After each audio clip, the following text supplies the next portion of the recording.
ಬೇರೆ ಗಾಂಜಾ ಡ್ರಗ್ಸು ಅದು ಕೂಡ ಇದೆ, ಅದು ಏನು ಕಡಿಮೆ ಏನಿಲ್ಲ, ಅದು ಕೂಡ ಎಲ್ಲ ಹಂತದಲ್ಲಿ ಇದೆ. ಪ್ರಯತ್ನ ಅಂತೀವಿ ಸರ್ಕಾರಗಳು ಮಾಡ್ತಾ ಇದ್ದಾರೆ.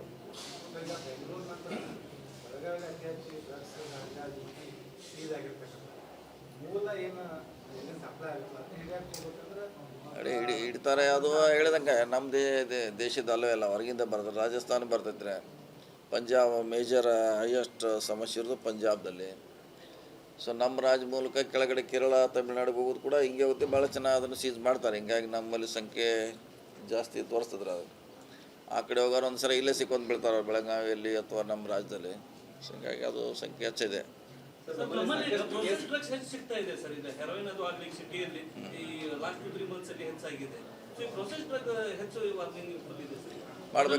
ಮಾಡುವಂಥ ಸಣ್ಣ ಸಣ್ಣ ಘಟಕ ಇರ್ತಾವೆ, ಕಾರ್ಖಾನೆಗಳು ಅಲ್ಲಿ ತಯಾರು ಮಾಡ್ತಾರೆ.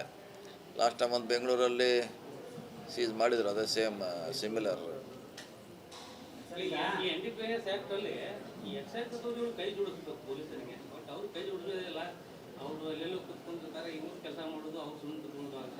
ಜಂಟಿಯಾಗಿ ಒಂದು ಮಾಡುವ, ಜಂಟಿಯಾಗಿ ಅದೇನು ಮಾಡೋಕ್ಕೆ ಎಕ್ಸೈಸ್ ನೀವು ಕೊಡ್ರಿ, ಡಿ ಸಿ ಅವ್ರು ಒಂದು ಬೇಕಾರೆ ಮಾಡ್ಬೇಕು. ಅವ್ರದ್ದು ಜವಾಬ್ದಾರಿ ಇದೆ ಅಲ್ಲ, ಅವರು ಇದೆ ಇವ್ರದ್ದು ಇದೆ, ಎರಡೂ ಆದರೆ ಇನ್ನೂ ಸ್ಟ್ರೆಂತ್ ಆಗ್ತದೆ. ಯಾಕಂದ್ರೆ ಅವ್ರದ್ದು ಸೋರ್ಸ್ ಇರ್ತೈತೆ, ಇವ್ರದ್ದು ಸೋರ್ಸ್ ಇರ್ತೈತೆ. ಸೊ ಒಳ್ಳೇದು ನೀವು ಹೇಳ್ದಂಗೆ ಇಬ್ಬರು ಕೂಡಿ ಮಾಡಿದ್ರೆ ಸೊ ಇನ್ನೂ ಹೆಚ್ಚು ಪರಿಣಾಮಕಾರಿಯಾಗಿ ನಾವು ನಿಯಂತ್ರಣ ಮಾಡಬಹುದು.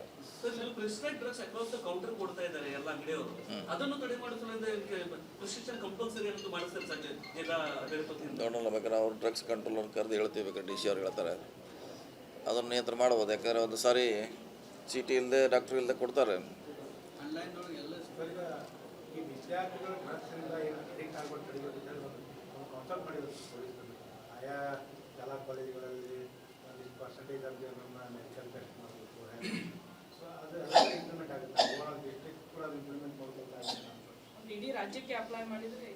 ಮಾಡ್ಬೋದು ಅದು ಆ ಥರ ಡ್ರಗ್ಸ್.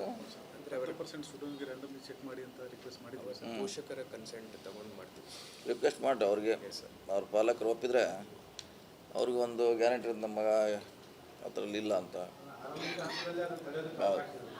ಸರ್, ಈಗ ದೆಹಲಿ ಜಂತರ್ ಮಂತರ್ನಲ್ಲಿ ಪ್ರತಿಭಟನೆ ನಡೆಸಿದ್ದಾರೆ. ಅಂಥ ಸಂದರ್ಭದಲ್ಲಿ ಅವರ ಮೇಲೆ ಲಾಠಿ ಚಾರ್ಜ್ ಮಾಡುವುದು ಜೊತೆಗೆ ಅವರ ಹೋರಾಟವನ್ನು ಹತ್ತಿಕ್ಕುವಂಥ ಕೆಲಸವನ್ನು ಕೇಂದ್ರ ಸರ್ಕಾರ ಮೂಲಕ ಮಾಡ್ತಾ ಇದೆ ಅನ್ನೋ ಗಂಭೀರ ಆರೋಪ ಇದೆ. ಸುಮಾರು ಘಟನೆಗಳಾಗಿದೆ. ನಿನ್ನೆ ಇಡೀ ಡೆಲ್ಲಿ ತುಂಬ ಪ್ರೊಟೆಸ್ಟ್ ಆಗಿದೆ, ಒಂಥರ ವಾತಾವರಣ ಬಿಗಿ ಆಗಿದೆ. ಸೊ ಅದನ್ನು ಕೇಂದ್ರ ಸರ್ಕಾರ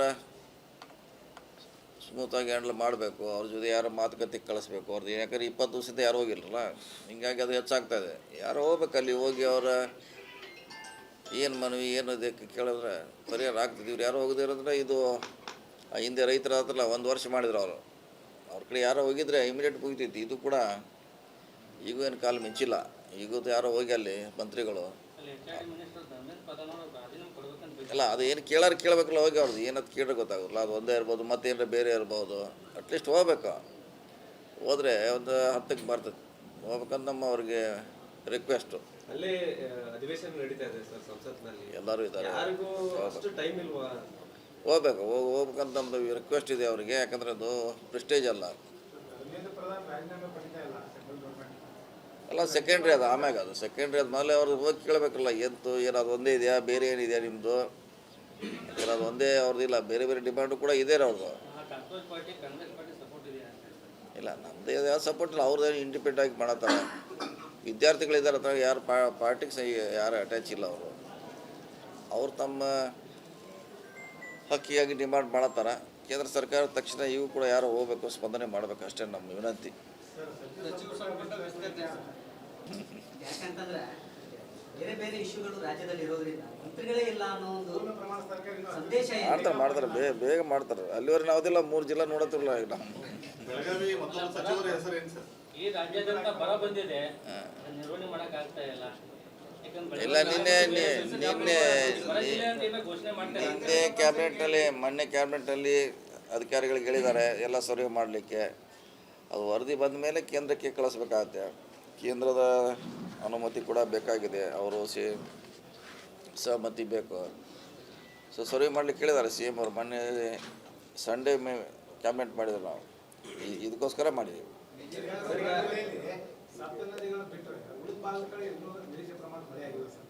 ಕಡಿಮೆ ಇದೆ, ಭಾಳಷ್ಟು ಕಡಿಮೆ ಇದೆ.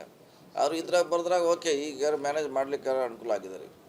ಸರ್, ಈಗ ಸಚಿವ ಸ್ಥಾನದ ವಿಚಾರಕ್ಕೆ ಅಶೋಕ್ ಪಟ್ಟಣ್ ಪರವಾಗಿ ನೀವೇನಾದ್ರು ಮಾತಾಡಿದ್ರೆ ಅನ್ನುವಂಥ ಚರ್ಚೆ ಆಗ್ತಾ ಇದೆ ಸರ್. ಇಲ್ಲ, ನಾವು ಸೀನಿಯರ್ ಇದೀನಿ, ನಮ್ಗೆ ಕೂಡ ನಂಬ್ಕೊಂಡು ಬಂದಿರೋರು, ನಾವು ಸೀನಿಯರ್ ಇದೀನಿ ನಮಗೆ ಕೊಡಿಸಿ ಹೇಳಂತಾಗ ಅಂತಿಮವಾಗಿ ಡಿಸಿಷನ್ ಮಾಡೋರು ಅವರು. ಮುಖ್ಯಮಂತ್ರಿ ಇದಾರ, ಅಧ್ಯಕ್ಷ ಇದಾರ, ಹೈಕಮಾಂಡ್ ಇದೆ, ಅವ್ರು ಮಾಡ್ತಾರೆ. ಯಾಕೆ ಈ ಕುರಿತು ಚರ್ಚೆ ಆಗ್ತಾ ಇದೆ ಅಂತಂದ್ರೆ ನಮ್ಮ ಬೆಂಬಲಿತ ಶಾಸಕರೇ ಅಲ್ಲಿ ಮೊನ್ನೆ ಏನಂತಂದ್ರೆ ದೆಹಲಿಗೆ ಹೋಗಿ ಬಂದಿರುವಂತದ್ದು. ಹಾಗಾಗಿ ಎಲ್ಲೋ ಒಂದ್ ಕಡೆ ಸರಿ ಅಥವಾ 3 ಸೀನಿಯರ್ ಇದಾರೆ ನಾತೆ ಅವರೆಲ್ಲ ಕೂಡಿ ಹೋಗಿದ್ದಾರೆ. ಅಲ್ಲ, ತಮ್ಮ ನಿರ್ದೇಶನದ ಮೇಲೆ ಆಯ್ತು ಅನ್ನುವಂಥದ್ದನ್ನು ಕೂಡ ಚರ್ಚೆ ಆಗ್ತಿರೋದು. ಹೌದು, ನಾವು ಸೀನಿಯರ್ ಇದೀವಿ, ನಮಗೂ ಬೇಕಂತ ಹೋಗಿದ್ದಾರೆ. 3 ಜನರಲ್ಲಿ ಯಾರ್ಯಾರು ಕೊಡಂತ ಅವ್ರು ಹೋಗಿದ್ದಾರೆ. ರೆಕಮೆಂಡ್ ಮಾಡ್ತೀರಾ ಸರ್? ಅಲ್ಲ, ಸಚಿವರು ಆದವರು ಬಿಟ್ಟು ಬೇರೆದವರು ಇಲ್ಲ, ನಾವು ಯಾರಿಗೂ ಹೇಳಲ್ಲ, ನಾವು ಯಾರಿಗೂ ರೆಕಮೆಂಡ್ ಮಾಡೋದಿಲ್ಲ, ಏನಿಲ್ಲ. ಯಾರು ಮಾಡ್ತಾರೋ ಅವ್ರು ನಮ್ಮವ್ರು ಅಷ್ಟೇ, ಹಂಗೇನಿಲ್ಲ. ಯಾರು ಬಂದರೂ ನಮ್ಮವ್ರೆ, ಅದಕ್ಕೇನು ಏನು ಪ್ರಶ್ನೆ ಇಲ್ಲ. ರಾಜು ಶೇಟ್ ಅವ್ರ ಮುಖದ ಮೇಲೆ ಮತ ಹಾಕಿ ಬರ್ತಾರೆ ಸರ್, ಏನಾದ್ರು ಯಾಕಂದ್ರೆ ಅವ್ರ ಸಮುದಾಯದವರು ಅವ್ರಿಗೂ ಈಗ ರಿಸ್ಟ್ರಿಕ್ಷನ್ ಇದೆಯಲ್ಲ, ಅವ್ರು ರಿಸ್ಟ್ರಿಕ್ಷನ್ ಹಾಕಿದ್ದಾರೆ. ಫಸ್ಟ್ ಅದಾರ ಇಲ್ಲ ಅಂತ. ಬೆಳಗಾವಿಗೆ ಸಮುದಾಯಕ್ಕಿಂತ ಬೆಳಗಾಂ ನಗರಕ್ಕೆ ಯಾವತ್ತೂ ರೆಪ್ರೆಸೆಂಟೇಷನ್ ಸಿಕ್ಕಿಲ್ಲ. ಹಂಗೆ ರೀ, ಎಲ್ಲ ನೋಡ್ರಿ, ಎಲ್ಲ ಸಿಕ್ಕಿಲ್ಲ, ಭಾಳ ಕಡೆ ಸಿಕ್ಕಿಲ್ಲ ರೀ. ಅಲ್ಲ, ಬೆಳಗಾಂ ನಗರದ್ದು ಯಾವತ್ತೂ ಸಿಕ್ಕಿಲ್ಲ sir. Since reorganisation of state ಯಾವತ್ತೂ ಸಿಕ್ಕಿಲ್ಲ. ಬೆಳಗಾವಿಗೂ ಸಿಕ್ಕಿಲ್ಲ, ದಕ್ಷಿಣಕ್ಕೂ ಸಿಕ್ಕಿಲ್ಲ, ರಾಮದುರ್ಗ ಸಿಕ್ಕಿಲ್ಲ. ಬೆಂಗಳೂರು, ಗುಲ್ಬರ್ಗ, ರಾಯಚೂರು ಆ ಕಡೆ ನೋಡ್ತಾ ಇದ್ದಾರೆ. ಈ ಕಡೆ ಬೆಳಗಾವಿದವ್ರು ಯಾರು ಮುಸ್ಲಿಂ ಇಲ್ವಾ ಅಂತ. ಇಲ್ಲಿ ಕೋಟಾ ಲಾಗು ಆಗೋದಿಲ್ಲ. ಒಟ್ಟು ಮುಸ್ಲಿಂ ಕೊಟ್ರೆ ಆಯ್ತು, ಎಲ್ಲಿ ಕೊಟ್ಟರೆ ರಾಜ್ಯದಾಗ ಕೊಟ್ರೆ ಆಯ್ತು ಅಷ್ಟೇ.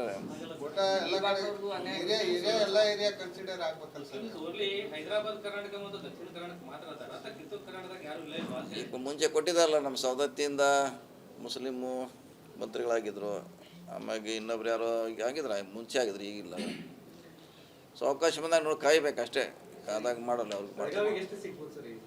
ಒಂದಂತಿ ಸಿಗಲೇಬೇಕು ರೀ, ಪ್ರಶ್ನೆ ಇಲ್ಲ. ಒಂದಂತಿ ಮಿನಿಮಮ್ ಕೊಡಲೇಬೇಕು, ಜಿಲ್ಲೆ ದೊಡ್ಡದಿದೆ. ಮೊನ್ನೆ ಸೌದಿಯವರು ಕೂಡ ದೆಹಲಿಗೆ ಹೋಗಿದ್ರು, ಅವರು ಕೂಡ ಡಿಮ್ಯಾಂಡ್ ಮಾಡ್ತಾ ಇದ್ದಾರೆ. ಹೌದು, ಮಾಡೋರು ಎಲ್ಲರೂ ಮಾಡೋರು, ಎಲ್ಲರೂ ಆಸೆ ಇದೆ, ಎಲ್ಲರೂ ಮಾಡೋರ, ತಪ್ಪಂತ ಹೇಳಿಕ್ಕೆ ಆಗೋಲ್ಲ. ಈ ವಾಸ್ತವ ಹೆಸರಲ್ಲಿ ಬೆಂಗಳೂರು ನಂತರ ಬೆಳಗಾವಿ ದೊಡ್ಡ ಜಿಲ್ಲೆ, ಅಲ್ಲಿ 10-12 ಜನ ಮಂತ್ರಿ ಆಗ್ತಾರೆ. ಇಲ್ಲಿ 2-3 ಕೊಡಕ್ಕೂ ಅಳ್ತಾರ. ಈ ತಾರತಮ್ಯ ನಿವಾರಣೆ ಆಗೋದು ಯಾವಾಗ ಸರ್? ಅದ್ರ ಬಗ್ಗೆ ಯಾಕೆ ಬೆಂಗಳೂರು ಸಿಟಿಗೆ ಅದ್ಯಾವುದು ಜಾತಿ ಅಥವಾ ಅದೇನು ಪ್ರಶ್ನೆ ಅಥವಾ ಏರಿಯಾ ಬರೋದಿಲ್ಲ. ಈಗ ಸೀನಿಯರ್ ಇರ್ತಾರೆ ಸಿಟಿಯಲ್ಲಿ, ಮಾಡಲೇಬೇಕಾಗುತ್ತೆ. ಕಲಬುರಗಿಗೆ 2-3 ಪ್ರತಿ ಕ್ಯಾಬಿನೆಟ್ನಲ್ಲಿ ಕೊಡ್ತಾ ಬರ್ತಾ ಇದ್ದಾರೆ. ಬೆಳಗಾವಿಗೆ ಯಾಕೆ ಕೊಡ್ತಾರೆ? ಈಗ ಅವಕಾಶ ಇದಲ್ಲ. ಈಗ 1 ಕೊಟ್ಟಿದ್ದಾರೆ, ನೆಕ್ಸ್ಟ್ ಕೊಡ್ತಾರೆ. ಈಗ ಕೊಡ್ತಾರಲ್ಲ, ಈ ಹೊಸ ಇದ್ರಾಗ ಕೊಡ್ತಾರೆ. ಸರ್, ಈಗ ವಾಸ್ತು ಹೆಸರಲ್ಲಿ ಪಾರಂಪರಿಕ ಕಟ್ಟಡವನ್ನ ನವೀಕರಣ ಮಾಡ್ತಿದ್ದಾರೆ ಸರ್, ಕುಮಾರ ಕೃಪಾ ಆಗ್ರಹವನ್ನು. ತಾವೇನು ಹೇಳ್ತೀರಿ ಸರ್? ಕಟ್ಟಾರ ಈಗ ಅವ್ರು ಇರೋರು ಅವ್ರು ಹಂಗೆ ಇರ್ಬೇಕಂತ ಹಂಗೆ ಇರ್ಬೇಕ್ರಿ. ಎಲ್ಲ ವಾಸ್ತು ಪ್ರಕಾರ ನಡೀತಾ ಇದೆ. ಕಾಂಗ್ರೆಸ್ ಸರ್ಕಾರ. ಇತ್ತೀಚಿನ ದಿನಗಳಲ್ಲಿ ಹೊಸ ಸಿಎಂ ಬಂದ ನಂತರ ಉತ್ತರದಿಂದ ಸರ್ಕಾರದ ವಾಸ್ತು ಪ್ರಕಾರ ನಡೀತಾ ಇದೆ ಅಂತ. ಮೊನ್ನೆ ಕೂಡ ಇಲ್ಲಿ ಉತ್ತರದಿಂದ ಹೋದ್ರೆ ಅದಕ್ಕೆ ನಿಮ್ಗೆ ಸಮಸ್ಯೆ ಇರಬೇಕದ.